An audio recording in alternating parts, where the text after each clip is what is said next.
The lack of cash in Zimbabwean banks is well reported, but on this street, in the informal black market, you find more people opting to go to vendors like this. Just use your dollar, whatever currency you have, in exchange for a local currency.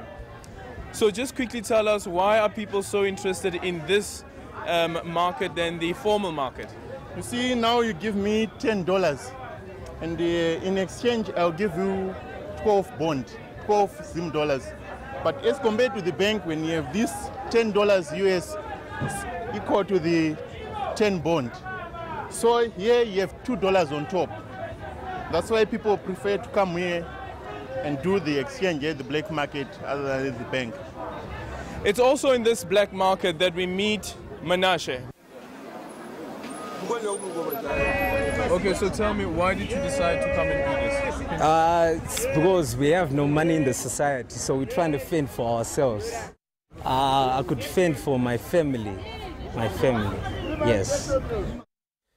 The 22-year-old and his brother dropped out of school to search for work and now earn as little as $3 a day selling shoes. But you don't want to be doing this, eh? Obviously. I want to be in school, obviously. I don't want to be in the streets because this is not predictable. And your family, how do they feel? It's something else, my friend. I don't want to lie. You could see the whole thing, the whole family setup. It's not a proper family setup. And so we head out to go see the family. The road leading to Chitungwiza bears evidence of dire poverty and promises of change everywhere.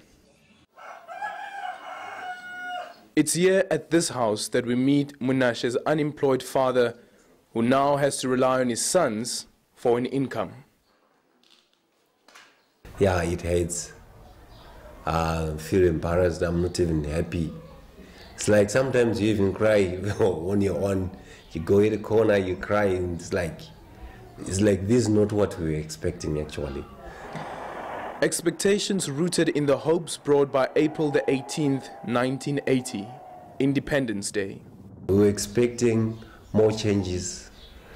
It's like before we had these whites ruling us, things were a bit different. There was more abuse. In fact, things were not right for blacks actually. Fast forward 3 decades later, 2008, under black-led government, hopes were deferred. There was more poverty, there was no food, no fuel.